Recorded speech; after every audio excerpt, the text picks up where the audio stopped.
Hello everyone, কেমন আছো তোমরা সবাই? আশা করছি খুব ভালো আছো। তো আজকেও চলে এলাম একটা নতুন ব্লগ নিয়ে। তো সকালে উঠেই দেখো আমি প্রথমে স্নান টান করে চলে এসেছি ঠাকুর পুজো দিতে। তো ঠাকুর পুজো টুজো দিয়ে যাবো রান্না করতে। তো ঠাকুর পুজো দেওয়া হয়ে গেলে এবার আমি এসেছি রান্নার জন্য গোছাতে। চলো দেখি ফ্রিজে কি আছে। ফ্রিজ খুলে দেখছি ফ্রিজে মাছ রয়েছে। তাই চুনো মাছগুলো আজকে রান্না করব না, আজকে বড় মাছটা রান্না করব। তো তোমরা প্লিজ জানিও এটা কী মাছ, কমেন্ট করে বলো তোমরা যদি জেনে থাকো এটা কী মাছ। তো ফ্রিজটা বন্ধ করতে ভুলে গেছিলাম, তো এসে ফ্রিজটা বন্ধ করলাম। তো ফাইনালি চলে এসছে আমি মাছ রান্না করতে। তো এই মাছটা আজকে আমি ঝাল করব। তো রেসিপিটা দেখে নাও তোমরা কেমন করে করি। প্রথমে নুন হলুদ মাখিয়ে নিলাম মাছগুলোতে। মাখিয়ে নেওয়ার পরে কড়াইয়ে তেল গরম হয়ে গেছে, মাছগুলো এক এক করে ভেজে নিচ্ছি। তো মাছগুলো ভাজা কমপ্লিট প্রায় হয়েই গেছে আমার। তো এবার কড়াইয়ে তেল দিয়ে ফোড়নে দিয়ে দিলাম একটু কালো জিরে, পেঁয়াজগুলো লাল লাল করে ভাজা হয়ে গেলে এর মধ্যে দিয়ে দেবো এবার আমি টমেটো। তো টমেটোগুলো দেওয়ার পর হালকা একটু নুন দেবো, নুন দিলে টমেটোগুলো তাড়াতাড়ি সিদ্ধ হয়ে যাবে। তো তার জন্য হালকা একটু নুন দিয়ে দিলাম। দেওয়ার পরে যেটা আমি সর্ষে বাটা সর্ষে আর লঙ্কা পেস্ট করে রেখেছিলাম সেটাকেই দিয়ে দিলাম। সেটাকে ভালো করে কষিয়ে তার মধ্যে দিয়ে দিচ্ছি একটু কাশ্মীরি লঙ্কার গুঁড়ো কালারের জন্য, আর দেব হলুদ। তো চলো হলুদ দিয়ে দিই। এবার এটাকে ভালো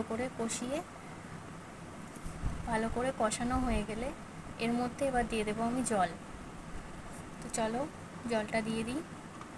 ভালো করে কষানো হয়ে গেছে আমার, এই জল দিয়ে দিলাম। ফুটে উঠে গেছে, ফুটে উঠলে এবার আমি এক এক করে মাছগুলোও দিয়ে দেবো। তো মাছগুলো দেওয়া হয়ে গেছে আমার। তো ফাইনালি দেখো আমার মাছের ঝাল রেডি হয়ে গেছে।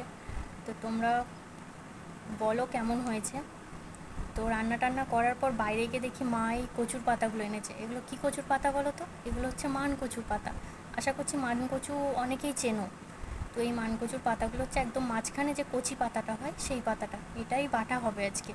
তো মাকে বললাম মা একটু ছাড়িয়ে দাও মান কচুর পাতাগুলো। তো মা বসে বসে মান কচুর পাতাগুলো ছাড়িয়ে দিচ্ছে, আর আমি সামনেই রয়েছি মায়ের সামনে, মা ছাড়িয়ে দিচ্ছে। তো দেখো কেমন করে ছাড়াতে হয়। এই যে পাতাটাকে ধরে এইভাবে আস্তে করে হালকা করে যে পাতাগুলো আছে সেইগুলোই শুধু নেবে।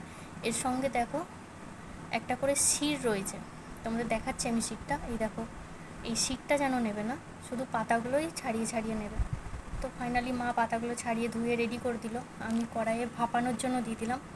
হালকা একটু সিদ্ধ করে নিতে হয় কারণ গলা ধরে। তো তো এর মধ্যে দিয়ে দিচ্ছি আমি ককোয়া রসুন, আর দিয়ে দেবো কটা লঙ্কা এই আন্দাজ মতো, কারণ এটাতে তো খুব গাল ধরে, ঝাল একটু বেশি দিতে হয়। তো যাই হোক হয়ে গেছে আমার ওটা সিদ্ধ। এরপর কড়াইয়ে তেল দিয়ে কাঁচা শুকনো লঙ্কা আর কালো জিরে দিয়ে দিলাম। তো যেটা পেস্ট করা কচু পাতাটা মা পেস্ট করে দিয়েছে, সেই পেস্ট করা কচুর পাতাটাই এবার কড়াইয়ে দিয়ে নাড়তে হবে অনেকক্ষণ, যতক্ষণ না এই ঝোলটা শুকিয়ে যাচ্ছে। যতক্ষণ না এভাবে শুকিয়ে যাবে ততক্ষণ নেড়ে যেতেই হবে। তো এর মধ্যে আমি দিয়ে দিচ্ছি হালকা হলুদ, হালকা লবণ, আর অল্প সামান্য চিনি দেব, তাতে টেস্টটা ভালো হয়। তো এখন এটাকে ভালো করে নাড়তে হবে, যতক্ষণ না একবারে শুকনো হয়ে যাচ্ছে ততক্ষণ নাড়তে হবে।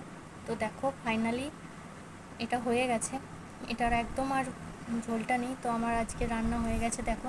আজকে রান্না করেছি এই যে মান কচুর পাতা বাটা, মাছের ঝোল, আর আলু ভাজা।